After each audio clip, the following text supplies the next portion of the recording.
Hi, everyone. Hope everyone is doing well. I hope you can hear me properly.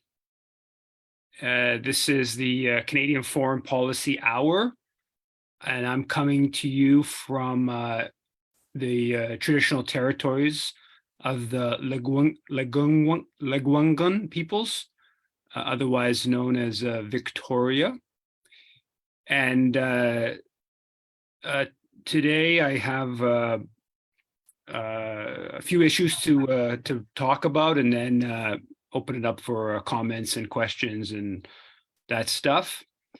I thought I'd start off with Judy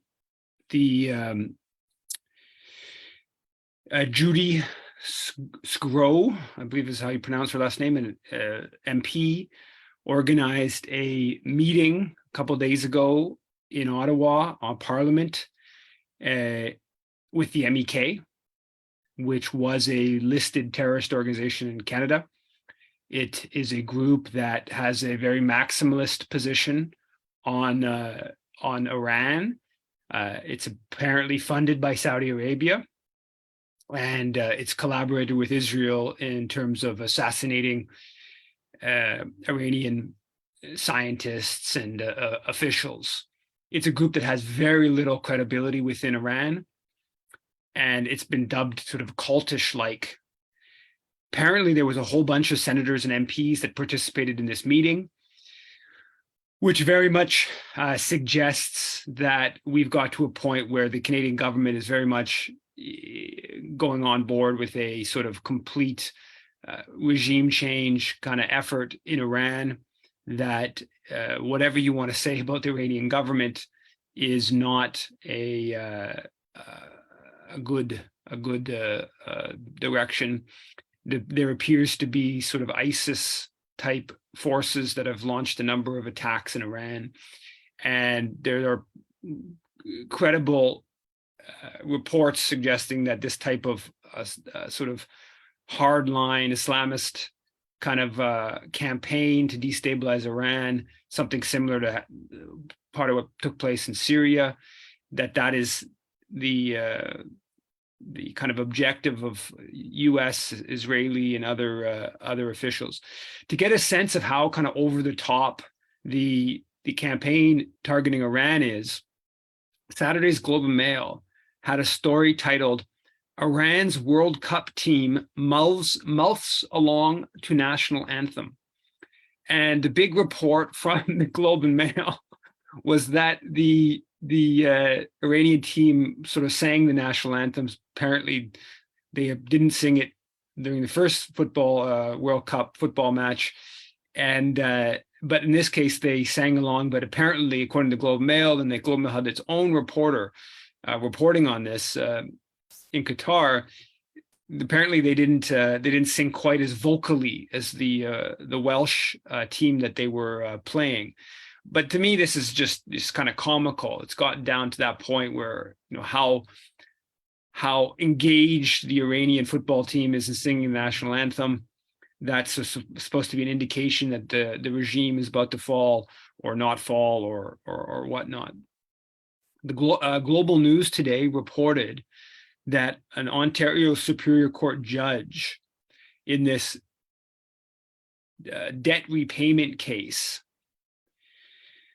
the estate of some wealthy Canadian didn't want to pay back the funds that they owed to some Iranian official. And according to the Global story, the legal battle went over the fact that this Canadian family didn't want to pay the funds back, didn't want to pay the funds, basically said this was going to go to this individual has connections to the Iranian Revolutionary Guard. And so effectively the decision, according to the Global News story at least, is basically the Ontario Supreme Court judge is saying that the Iranian Revolutionary Guard is a listed terrorist organization in Canada. And therefore the individual's family didn't have to repay the money, because you can't actually support a listed, Canadians not allowed to support a listed terrorist organizations, i.e. you can't repay some debt if that's going to this terrorist organization. So obviously it's a legal decision. There's probably lots of different elements to it, and to fully understand it, I can't claim to be in that position.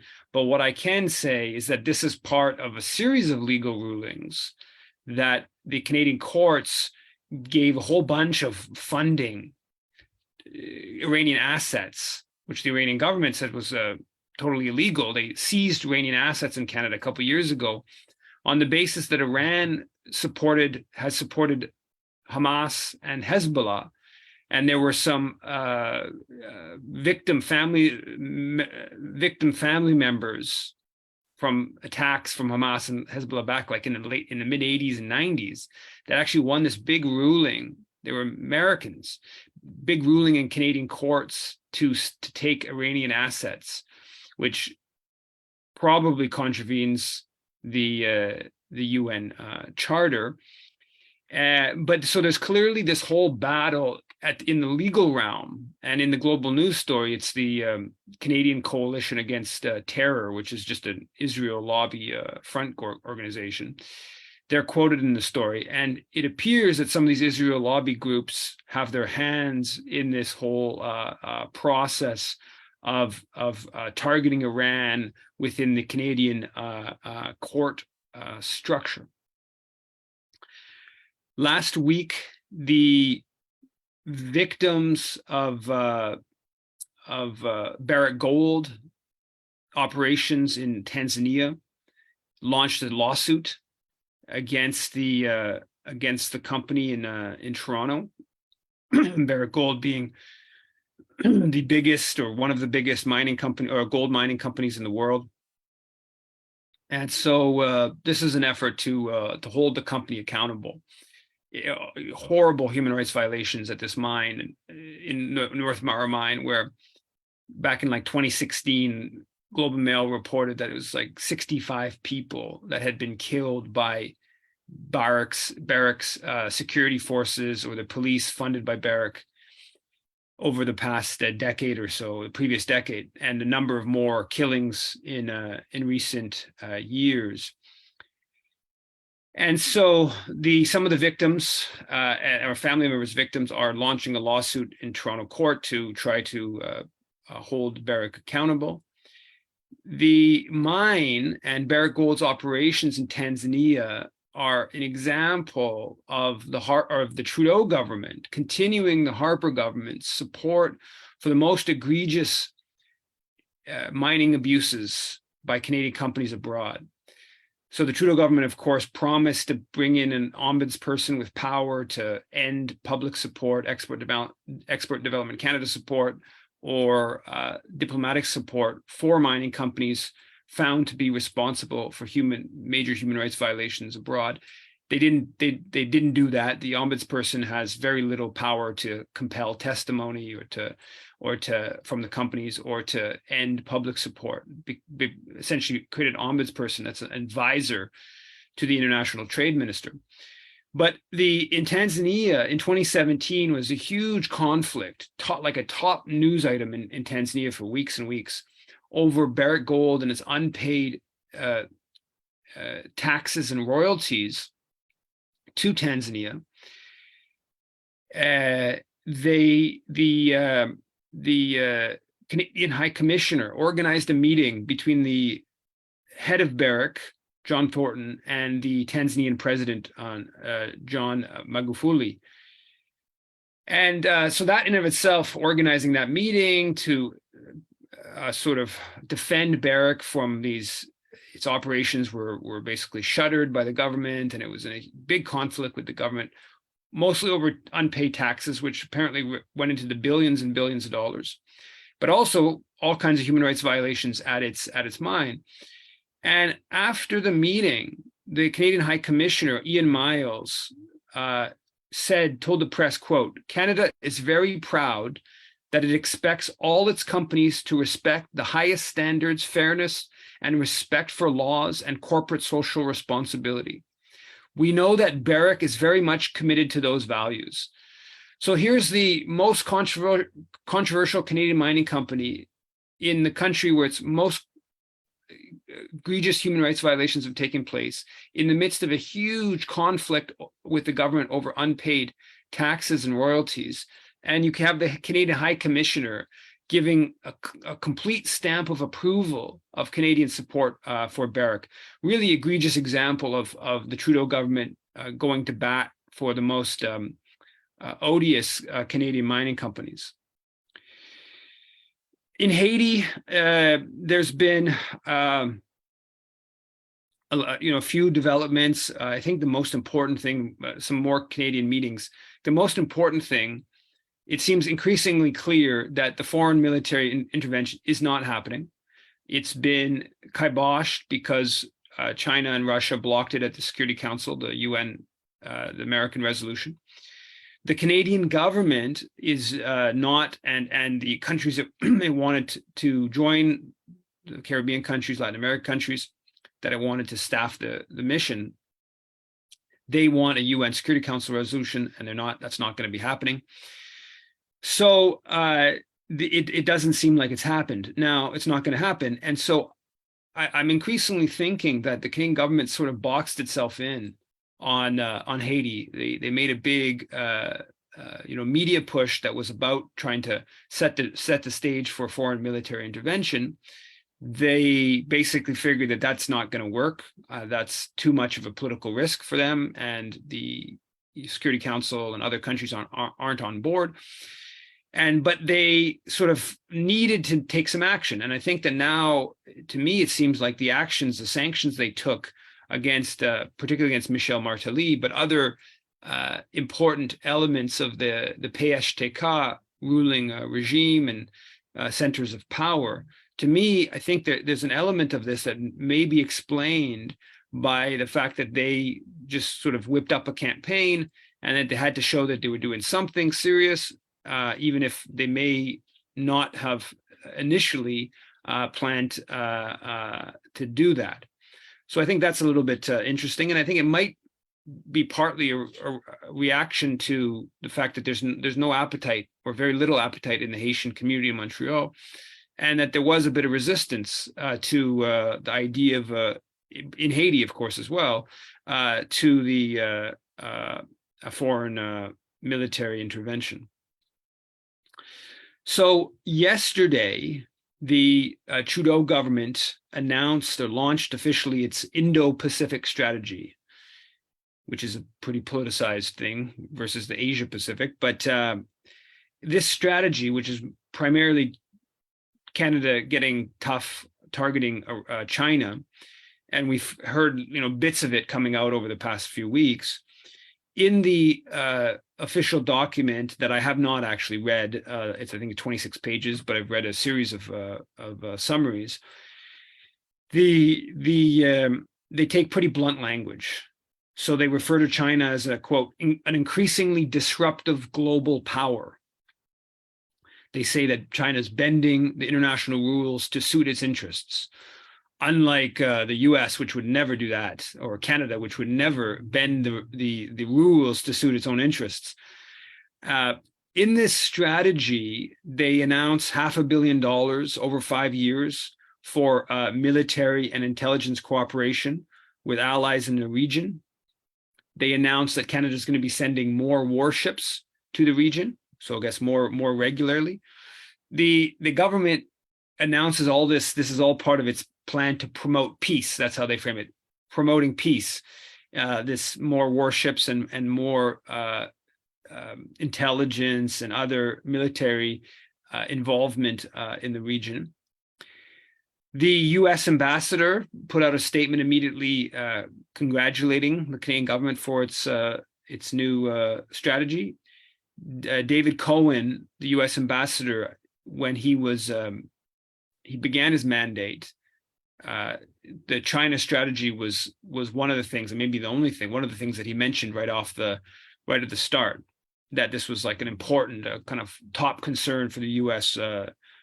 Government.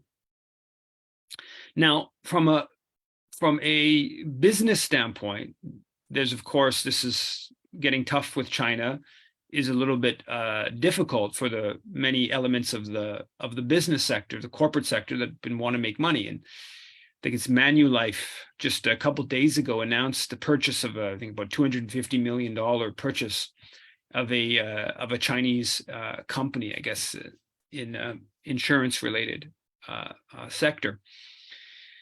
So Canadian companies still, see lots of profits to be made within the Chinese market, and they of course have lots of influence with the government, though they are being trumped or superseded by the power of sort of empire and alignment with the U.S. empire. But within this whole Indo Pacific strategy, part of the sort of business side to it is to enhance economic relations with India, right? India is obviously much poorer than China, but it's a comparable size population and potentially, can be or will be a increasingly large market and whatnot. So deepening economic relations with India is part of this whole project of, sort of moving away from China. Well, that has its own sort of internal contradictions within Canadian politics, because so in the Globe and Mail, I think on Friday, the one of the business reporters, who I believe is of Indian descent, probably Hindu, not Sikh, she has a column criticizing Jagmeet Singh, the head of the NDP, for a statement he made on a Punjabi radio program in Vancouver, where he basically says, I guess it's viewed as, depending on your perspective, viewed as sort of mildly supportive to these referendums that are taking place by some elements of the Sikh community, calling for independence, the Khalistan, a sort of a separatist movement. And so she has this whole in the business pages, kind of out of play, it's seemingly out of place, attack against Jagmeet Singh for sort of undermining the Indo Pacific strategy by giving voice or echoing the position of a segment of the Sikh community in Canada that the Indian government considers very threatening and is incredibly hostile to. And so then yesterday or a day ago, the Globe and Mail had a story, another story, titled "India's Envoy Calls on Canada to Crack Down on Canadian Funding of Khalistan Separatist Movement." And the Indian envoy in Canada criticizes Jagmeet Singh, among others, in the story. So there's tension between Canada and India, and so how easy it will be to move away from China and move more towards India is a little bit unclear from a corporate perspective. So again, within this Indo-Pacific strategy, there's many different sort of contradictions and tensions within. Obviously, the Sikh community in Canada has been quite well organized politically. There was one story, a while ago, a couple of years ago, they had like 4 or 5 members of the cabinet were Sikh, much more than in India. So there's a certain amount of political power that community has within Canadian political life. Now, when we look at the India, or sorry, the China question, I think it is important to provide a little bit of context of Canada, saying it sees China as a disruptive global power. Canada has supported European, British imperialism in China historically, right? There were Canadians who helped the Chinese fight to take control of different parts of China in the late 1800s with the Boxer Rebellion. Canada also basically supported Japan's 1931 invasion of Manchuria that left 20,000 dead. Then the later Japanese rape of Nanking. during World War II, about 2,000 Canadian troops were sent to Hong Kong to defend the British colony. There's a whole history of Canadian missionaries in China enabling European rule. At the end of the Chinese Civil War, you have Canada providing 170 planes to Chiang Kai-shek's Kuomintang from 1945 to 48, as well as significant amount of financial export credits. And then after Mao's forces win in 1949, External Affairs memo says, quote, China must now be regarded as a potential enemy state. Canada doesn't have diplomatic relations, refuses to recognize China until 1970. The Korean War of 1950 to 53 was in part a war with China. Now, China, of course, has become a very powerful country, has a huge economy now, still on a per capita basis, much, much smaller than the US or Canadian economy, but has become a major economic power. So that history, to a large extent, China has sort of overcome that history, but it's important to not forget that history and what side Canada has been on, not in massive ways, but has nonetheless been on the side of the forces of European imperialism in China and the whole century of humiliation that China felt, was victimized by until the 1949 revolution. So on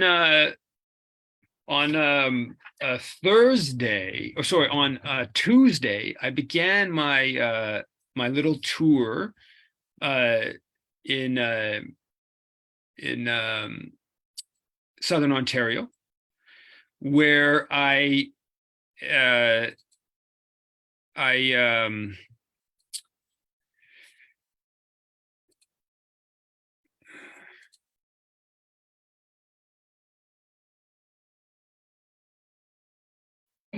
absolutely essential. Do you support negotiations to end the horror? Do you support negotiations to end the horror? Why doesn't the Canadian government call for negotiations? Even the head of the US military is calling for negotiations. You just want to continue. You just want to continue the proxy war? You just want to continue the proxy war and never call for negotiation? Why don't you call for negotiations, Ms. Freeland? Why don't you call for negotiation?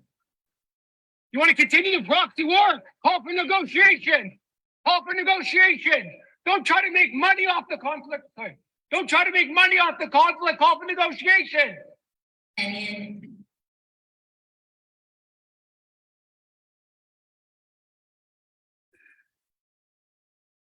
So I hope everyone saw that. That was on Wednesday morning. I began my little tour speaking events in Guelph on Tuesday evening, and late afternoon on Tuesday, I found out that Chrystia Freeland was speaking at this Rebuild Ukraine business conference, like 6 or 7 blocks from Union Station, and I had an event on the Wednesday night in Toronto, so I had to come back in from Guelph to Toronto. And so I got on the 7 a.m. GO train. I got the person I was staying with, Dan Maitland, forced him to wake up early and bring me down to the station. And so I got downtown Union Station, but I had like a big box of books and a bag full of books. So tons of a huge load, really unpleasant to carry. Tried to leave it at Union Station, but they have no lockers there.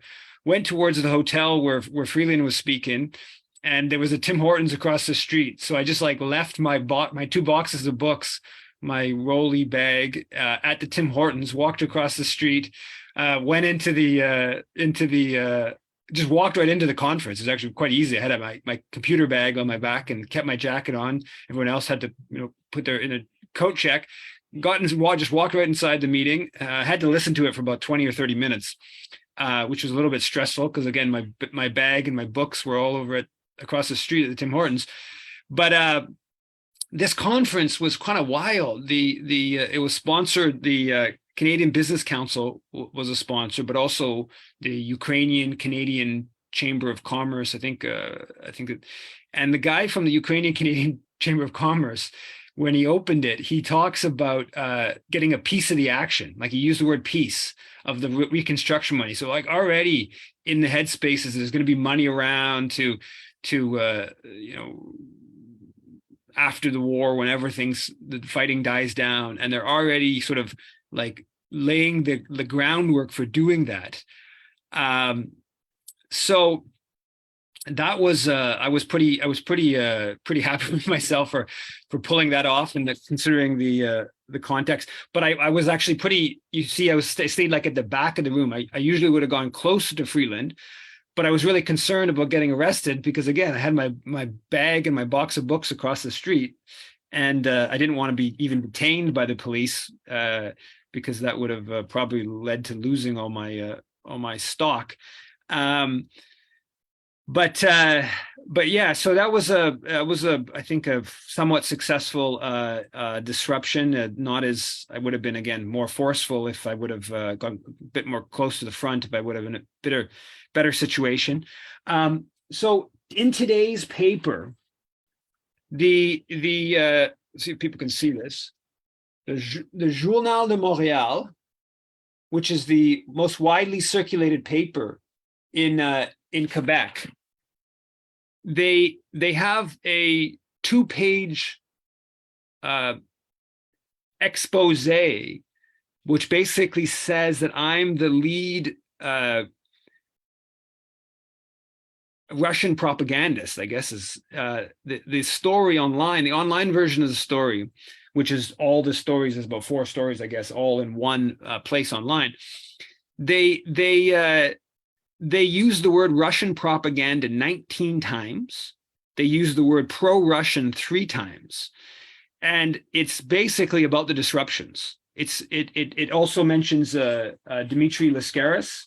It's mostly focused on me as this disruptor. If you look at this photo here, which is the top photo on the online version, it's a photo of a disruption that Solidarité Québec Haïti, myself and Turenne did, Melanie Joly, on Haiti in 2019, and actually some other people from Solidarité Québec Haïti were there. The 2 of us went on stage to, at that point, Melanie Joly was the Minister for la Francophonie. It was the second disruption of Melanie Joly we did on Haiti.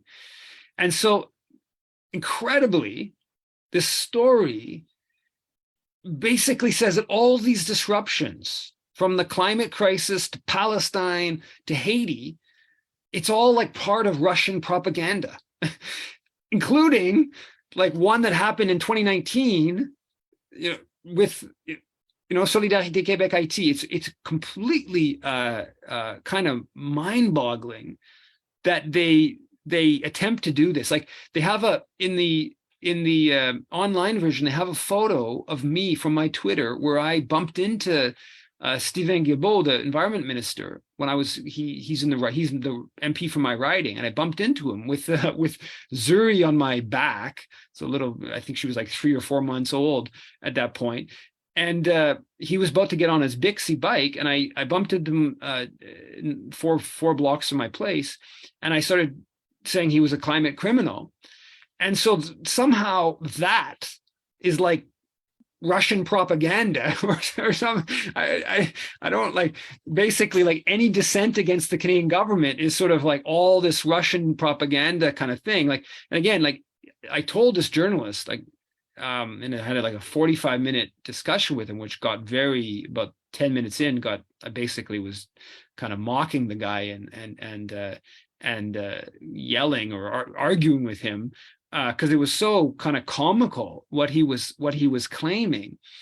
And but yeah, so basically they're almost framing like all dissent of Canadian foreign policy is sort of like Russian propaganda.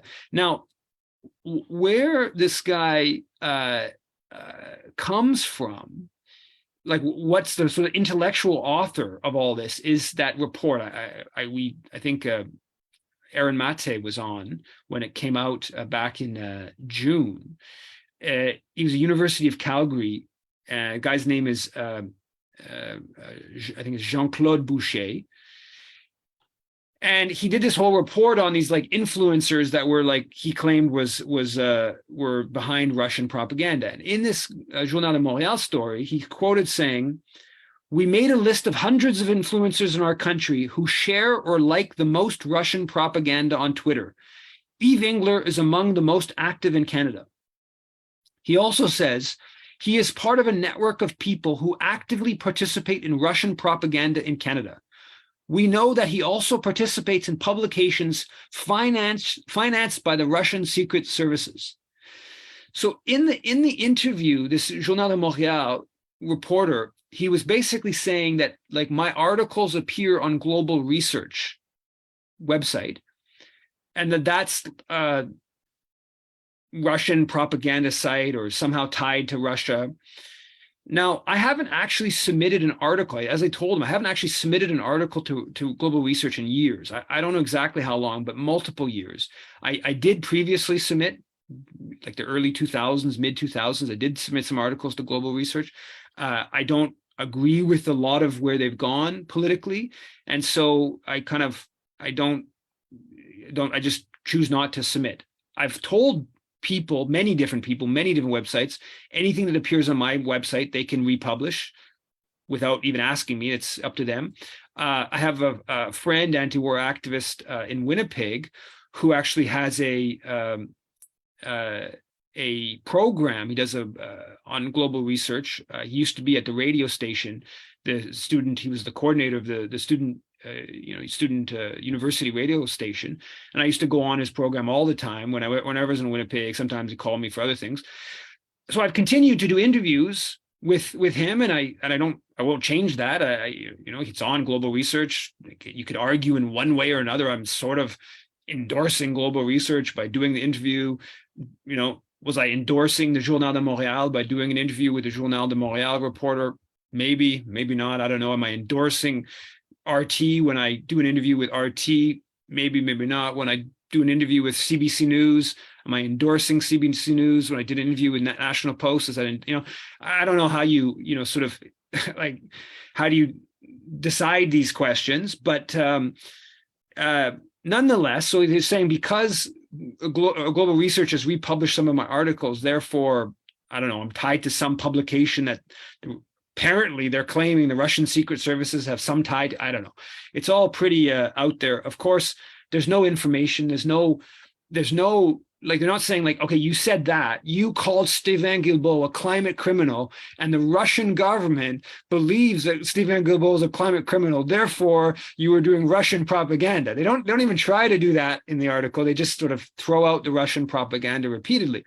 To the extent that there's any substance that this reporter puts out on Twitter, he retweeted that video I just showed of disrupting Chrystia Freeland and said this was an example of the Russian propaganda.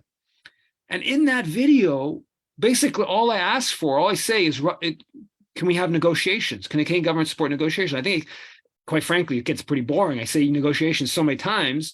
And so that is Russian propaganda, I guess, right? Or saying not to profit off the conflict. That's Russian propaganda. Or I also mentioned proxy war. I guess that's Russian propaganda.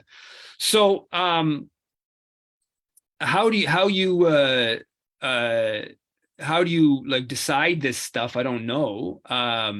But sorry, I'm going to try to get this back to. This is weird.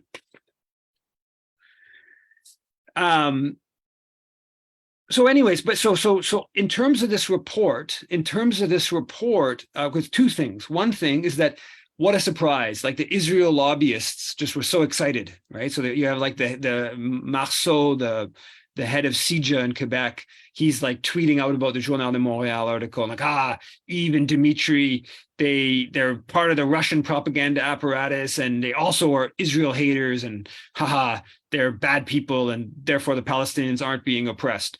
And that's one part, and a whole bunch of other people who, you know, have their beefs with myself or Dimitri or whatever, Palestine solidarity or other issues, also, of course, jump in on the fun. But the other part, the more interesting part, which I told the journalist from Journal de Montréal, I told him that Boucher, the guy he repeatedly cites in my interview, repeatedly cites Boucher, and he's also in the article, the University of Calgary academic. Well, the guy's like, he's like, as I wrote back in June, he's like all over the Canadian military propaganda apparatus. He's had all kinds of positions in these different think tanks and different academic institutes that are receiving Canadian military funding, including, and he's not even hiding it, right? On the Canadian Global Affairs Institute site, his bio says that he is, quote, currently responsible for more than $2.4 million of funding from the Department of National Defense to study information operations. So, of course, all of this, like his reports and stuff, are almost certainly funded by the Canadian military to say that these guys are funded. And this Journal de Montréal reporter like asked it repeatedly that like you're getting Russian money. If you're getting Russian money from the Russian government, from Russian media, and then at one point I was like joking with him, and I forgot what I said, but exactly I said it. But I was like, "Yeah, I've gotten like $100,000," because I started joking. I was like, "Yeah, so when I disrupt around Haiti, you know, the slum dwellers in Port-au-Prince are like passing the hat around and raising funds for me to disrupt on Haiti, right? Just like the Russian government apparently is paying for me to disrupt on Ukraine-related stuff." So I was saying that, and I started sort of like mocking what he was implying, and then amidst it, I was just joking and saying, "Yeah, I got $100,000 from the Russian government to disrupt Hillel Neuer in 2018 around Palestine." And he was like, "What? You got $100,000?" And I was like, "Yeah, that's what I'm saying. I got $100,000." And anyways, it's just the extent to which the guy was completely believing his own kind of like propaganda, or the NATO or Canadian military propaganda, or whatever you want to call that.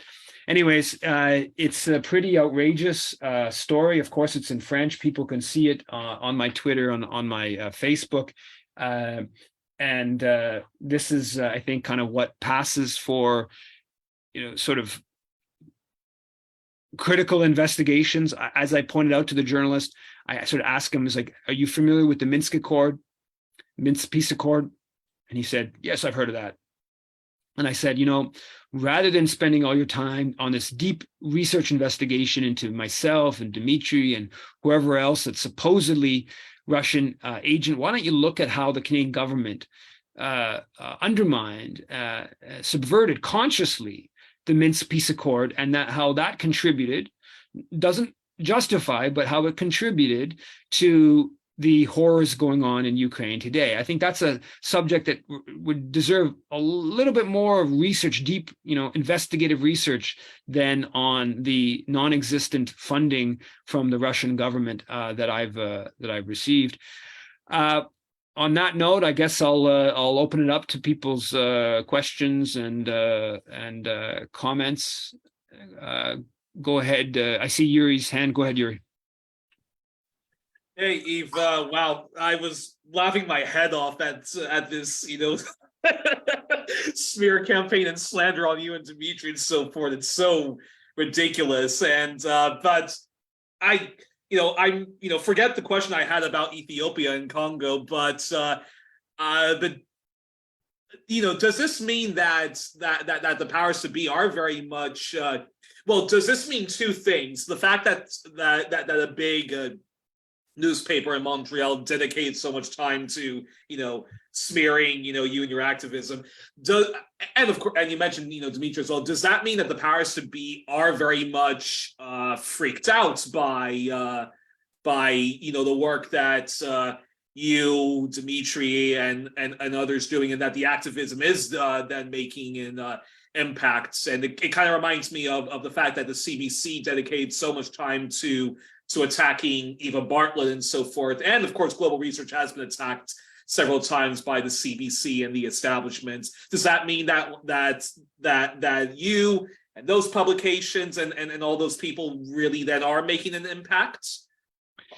Yeah, I'd like to believe. I mean, I think there's no doubt there's instances where we make an impact. I think that disruption of Blinken and Jolie, I think it's possible. You could argue, I don't, but you could, the with hindsight at least now, the Canadian government's commitment to the foreign military intervention in Haiti was right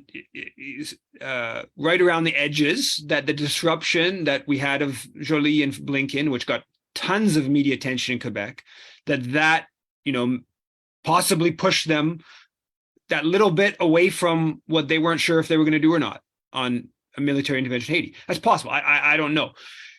I don't think we're having.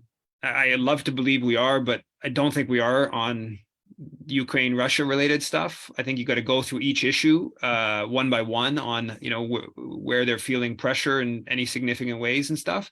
I think on the climate, that one climate disruption I did of Stéphane Guilbeault press conference, and weeks later, even the Washington Post was reporting that he'd been labeled a climate criminal. I think that's embarrassing for Stéphane Guilbeault. Is it changing Canada's climate policy? Not really. I mean, the fossil fuel companies are so powerful that even Stéphane Guilbeault at the last the COP was like justifying the fossil fuel companies coming with the delegation. So I don't think it. I wouldn't want to exaggerate the impact. I think it's clearly on their radar. I think probably the better way of looking at it is that early in March, the Canadian government announced $3 million for like combating Russian disinformation. I believe they announced another segment a little bit later. So this is money that's like floating around out there, right? And there's people like this Boucher guy is somebody who's like either getting that money or wants to get some of that money. There's a network of these like academics that are in these sort of like, military think tank world and whatever. They want that money. They know that like for Boucher, he's going to get all kinds of kudos in his milieu for this like, expose that he helped, slander these, anti-war activists that, some important people don't like.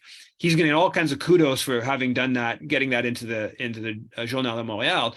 So I think if you start throwing money, if the government starts throwing money around to individuals to do this kind of stuff, well, this is what's going to happen, right? They're going to come up with these reports, and they're going to take the time to seek out journalists that are going to be the ones that are going to willing to relay this information, and all that kind of stuff. So I think it's clearly reflective of a pretty messed up political culture. That's not that our political culture was so wonderful before February 24th of this year, but I think that over the past 9 months, some of those dynamics of sort of militaristic kind of, anyone who's not agreeing with our perspective is therefore a Russian government asset, or this kind of stuff. That stuff is clearly just exploded, and so it's clearly reflective of that. And I think it's reflective of the fact that there's money out there for academics and other researchers to do this kind of stuff. And it's probably a little bit reflective of the fact that there's powerful people that are kind of angry at this. And I should also say, this reporter, like, he knew all kinds of stuff. Like, he knew like my court. He knew that I have a court a case that I'm accused of assault and disturbing the peace for the effort to disrupt the U.S. ambassador. And so I don't know like where he got that. I think the court records, and they are like in the public domain in some way. So it may not be that difficult to search, but I'm pretty sure he got told by somebody. And like, is this Boucher that's coming up with it? Is it the University of Calgary academic? And I think part of Boucher's motivation is I really embarrassed him when he did this report in June, right? I think like I tweeted a bunch about it. I did the article about it. I had Mate on to the Canadian Foreign Policy Hour, and then a whole bunch of like Glenn Greenwald and all kinds of like, international kind of figures with big Twitter followings started like just, piling on to mocking the report. So I think personally, he was like quite offended with me, or embarrassed with me. So I think that's part of his motivation. But I wonder, like, where does Boucher Boucher's operating in like Canadian military intelligence world and circles, and is it some CSIS person, or is it him himself that came? I don't know, but it wouldn't at all surprise me if Boucher is not even really the source of the sort of research. He's the source of some of the research, but he's also getting some of this fed to him, and then he feeds some of this to the reporter.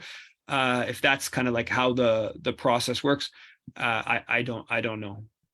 I have another question, but I'm going to say, but I'll save it for later to let other people ask. Okay, go ahead. I have Gregory next. Go ahead, Greg. Oh, hi, Yves. Good to see you last week in Toronto there. That was a great talk you gave and very informative. Just when you do the actions against Freeland and the other politicians and so forth, I mean, you've already alluded to it a little bit, but can you expand a little further on the impact that it has? How do you feel it's actually, making an impact that maybe gets these people, back? Like, they don't ever really, like Freeland, she never really addresses you, or these people don't address you. But I think, you do make an effective counter to their nonsense. But can you expand on the impact that you think this is having? Yeah, and they are totally right. Freeland is absolutely right to not respond. That is completely the smart response. And in fact, what she did, where she didn't even really pause and she tried to keep speaking again really quickly, I think again that's the right call on her part. Stéphane Guilbeault, in that one press conference, he did respond. It was totally not. And it led to all the stories about the press conference ended up being, which had nothing to do with the climate crisis, ended up being about me disrupting him on the Baie du Nord. And so he got defensive, and he Now, what's the impact? Obviously, if you go into Stéphane Guilbeault's press conference about, I forget what it was some like healthcare funding announcement or something, and you go in and you come out of it with Le Devoir, I think it was like Le Devoir, La Presse, and TVA, that all did stories talking criticism of the Baie du Nord, and people saying he's a climate criminal. And then Global News did a clip. Obviously, that's just, has a corporate media effect, positive from the standpoint of me getting a certain message across. And that's the clearest one I've ever done, I think. Or the Melanie Joly and the Blinken one was also a pretty significant, clear media success, corporate media success. Most of like the Freeland one on Wednesday, even though the conference was like about Ukraine, it was this business conference about Ukraine, and there was a bunch of media. I started my disruption right next to the media. I didn't see any stories that mentioned it. It's possible there was a number of cameras. It's possible there was a short clip on the city news in Toronto or something like that. That's possible, but I didn't see any echo of it. So from the standpoint of a corporate media thing, that wasn't successful. And now that's where the whole positioning becomes important. If I go right up to her and if I have a sign, the chances of the corporate media picking it up go up. Because I was worried about my books in my bag that were stashed at Tim Hortons, I didn't do that, even though I knew that was the better thing to do, just because of the dynamic.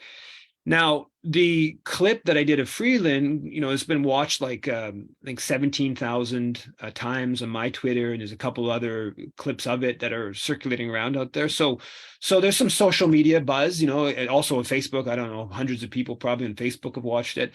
So it creates a bit of a social media buzz. I think it creates a sense of like there's some resistance, right? Like we're in a moment where there isn't any mass demonstration. That's obviously the preferable political intervention would be having 1,000 people on the streets and an opposition party in parliament saying, asking the questions that the protesters in the street are raising. That would be preferable than just one individual or a couple of individuals going into some event and disrupting like that. But we aren't there.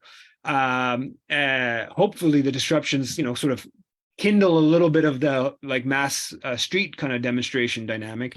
But yeah, so there's a sort of a little bit of resistance.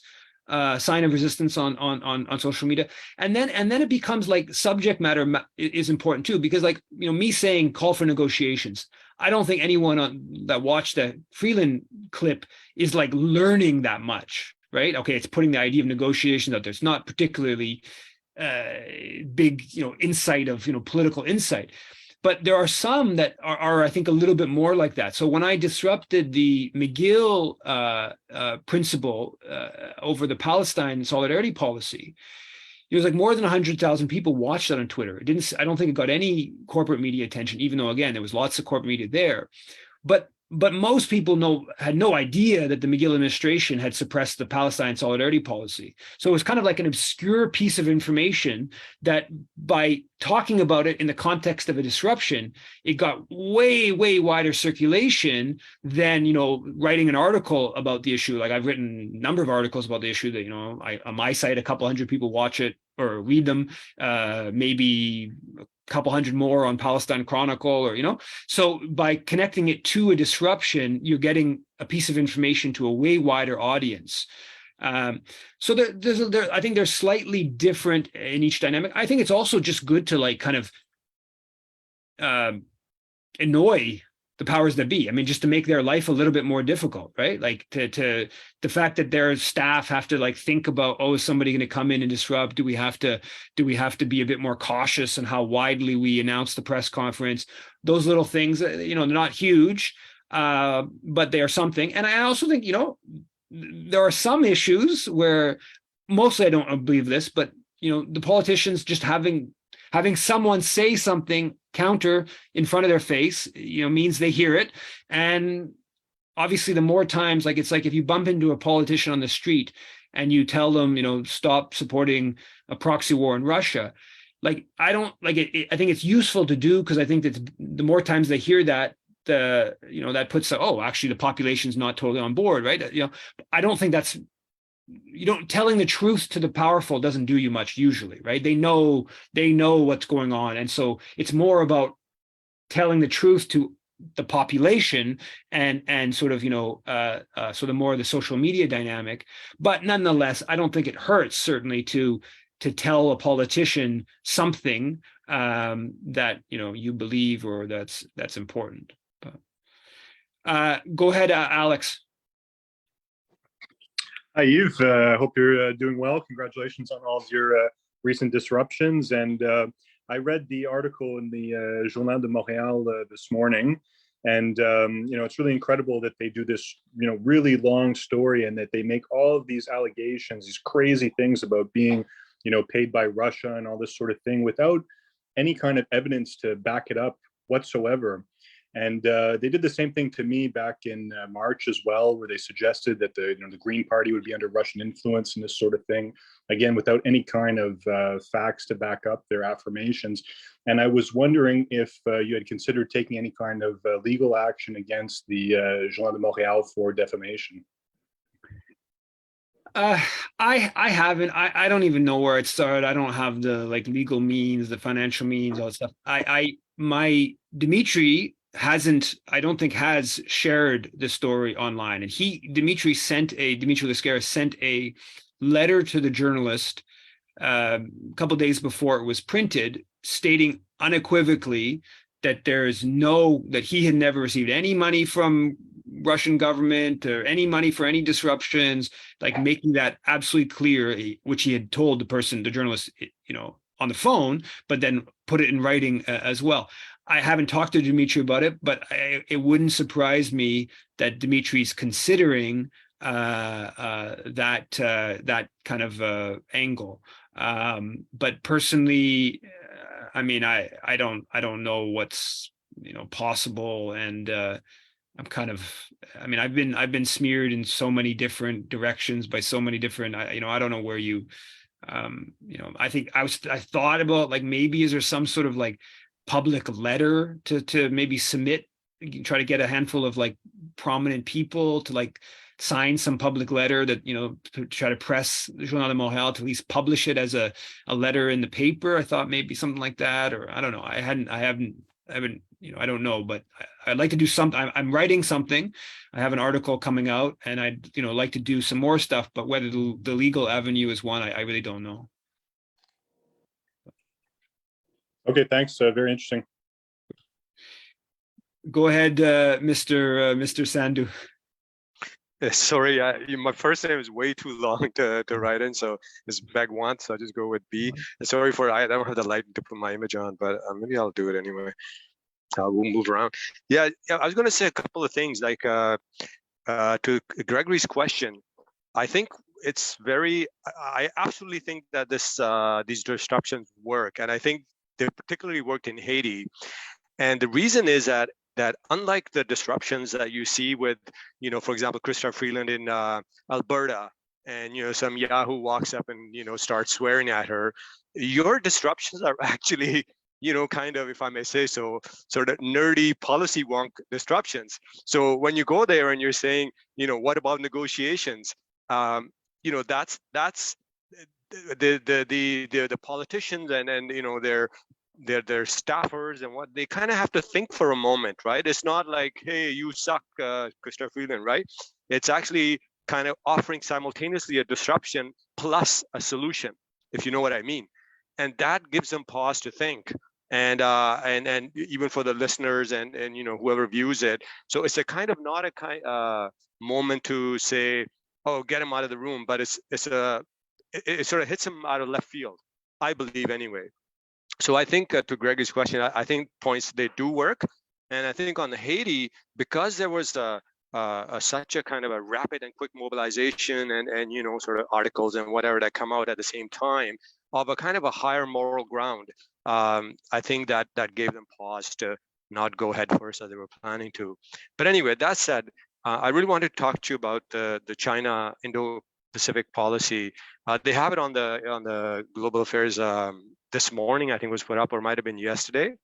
It's really worth reading because, number one, it's really not a policy document. It's a real mishmash of, a press release plus with some kind of policy-looking language thrown in.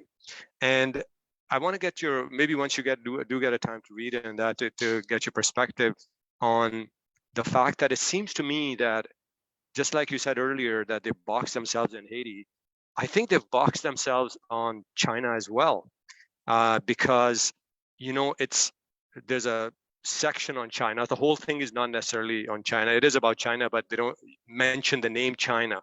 They explicitly mention China in one section, and it's a kind of strange xenophobia, like outright, but then sort of backing off.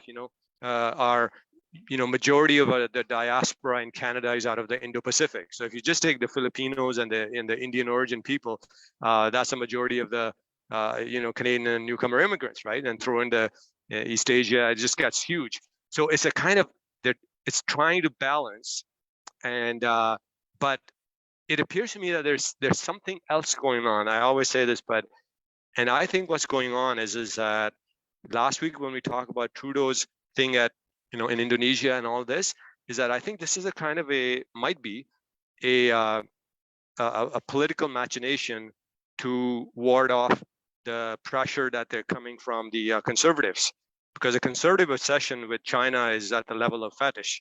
And so if you read it and it's not like, say, for example, Biden's national defense strategy. It's straight up, we're going to do this to China. China is this. But the Freeland, the Jolie document is really odd reading. And I guess it's not as blunt as I would expect it. It is blunt, but it tries itself to soften itself. You know what I mean? What do you make of that? I understand not having read the document, but just as it stands, like, what's your, outside of the propaganda that we're hearing from the Globe and Mail and all the rest, et cetera, but just I think it's the tension, right? It's like Manulife buys this $250 million Chinese company, and they want to make money off the Chinese market. So there's all these corporate interests. There's segments of the Chinese Canadian community that are, both are sympathetic or fine with the Chinese government, and also are in some cases fairly significant. They have financial they're pretty significant capitalists, and they make money in China alongside a bunch of prominent corporations here on one side. And then the other side is you got this tug that pushes towards the US empire and the military industrial complex. And so the liberals have been closer to the side of the sort of let's just make money, do business in China kind of faction. And like you said, the conservatives are putting a lot of pressure from a sort of let's get into full-fledged conflict with China.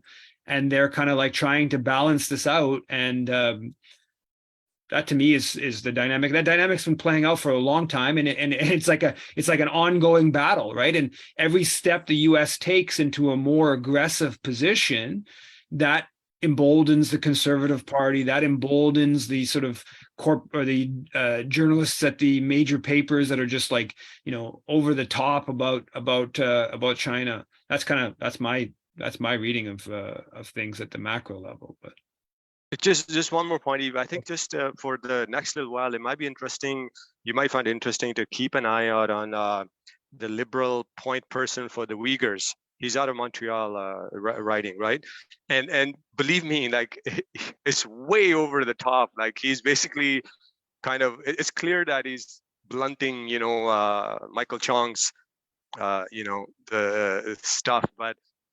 It's Samir Zuberi. Samir Zuberi yeah, that's it. Was on the executive with me at Concordia. He's a friend of mine. I know him. He called me. He called me. Okay, so when he's running to represent the riding, I think it's Pierrefonds. Pierrefonds Dollar. 2 years ago, not very long ago. He just became the MP. 2019 election. Yeah.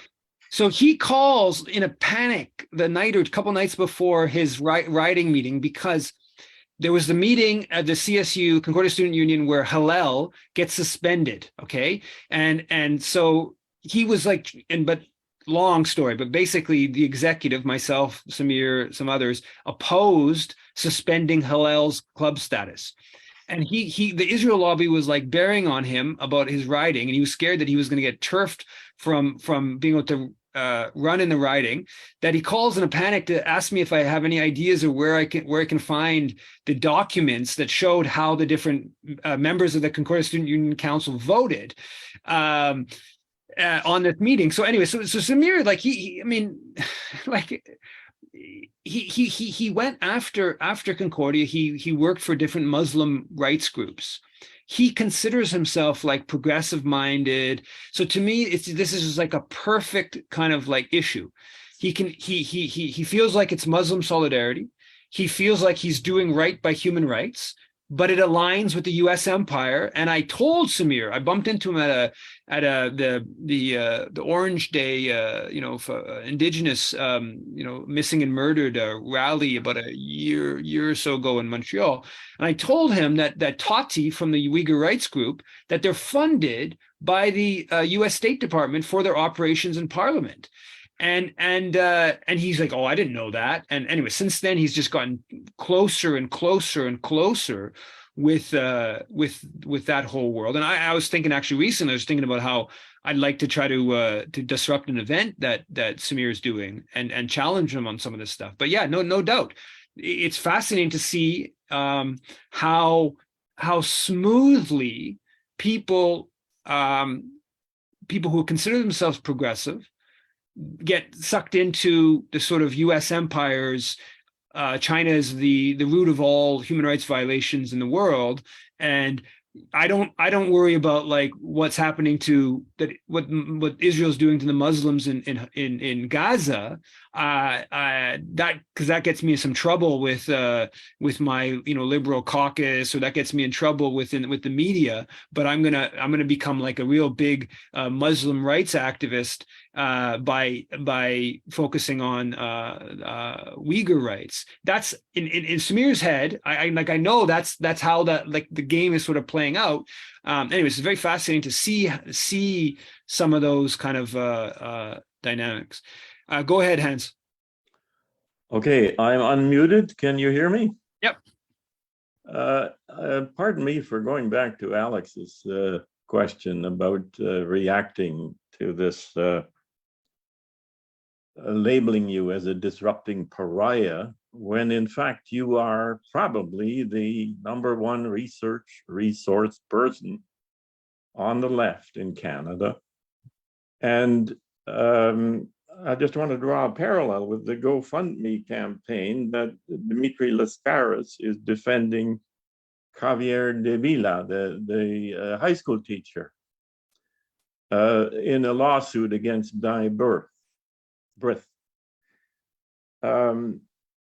They have raised $46,000 at this point out of a goal of 60,000. And I think that is a sum that should not be scoffed at, particularly in view of the fact that how many participants we got. You got a good launch pad for a GoFundMe campaign, and potentially with Dimitri, who is a lawyer, you've got an opportunity there that I don't think we should dismiss, or pardon me, you shouldn't dismiss. But I would certainly be prepared to contribute to such a reaction, partly because when I was in my younger days, as the last chairman of the Fair Play for Cuba Committee, a guy called Peter Worthington, a totally misnomer, sued me in the Toronto Telegram, and I lost my job over it for the totally unfounded claim that I was funneling Fidel Castro money to fund the progressive anti-war Vietnam movement. And in hindsight, now that I have a little bit of means, I would regret that I didn't sue Peter Worthington on the Telegram way back in the 60s for defamation. Yeah, I'll consider it. I'll certainly I'll raise it with Dimitri and see what he thinks. Yeah, I'll certainly consider it. Thanks. Do you still have a question? It's past 7, and I actually have an event. But if you have a quick question, go ahead, Yuri. Okay, Tina wanted to ask what happened with the Ontario MP who had to apologize for making a mild statement about Israel. I think you talked about this last week, and why he ended up apologizing, and what can we do to prevent that in the future. And Nahid wanted to ask, what can be done to protect you, Eve? What can we all do to protect you? Because I think we're all a little bit concerned that the powers to be are going to be a little bit more brutal in dealing with disruptors such as yourself and others. Well, I think the first thing to protect it, I think the more disruptions happening in the more places ends up being a form of protection, right? Like less just focus on Eve's disruptions. From the standpoint of Joel Harden, I just published a piece that talks about the Joel Harden stuff. It's very unfortunate. Joel has apologized. Joel, I don't know him very well, but he actually.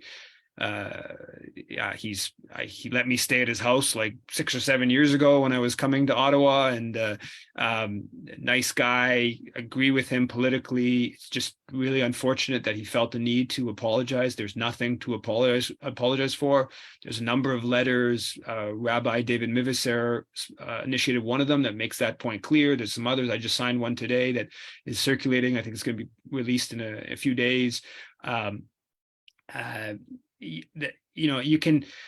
understand the logic from when you're in the party, and you got some pressure from the leadership of the NDP, and let's just hope this sort of goes away, and maybe there was something that wasn't exactly right, and there is a history of there's horrible things happen to European Jews, and so better to be on the side of caution. But what Jeremy Corbyn showed, that this isn't just about Palestine. This is progressive left movements can't concede on this, because they're not. This isn't good faith. This is designed to sabotage, to destroy.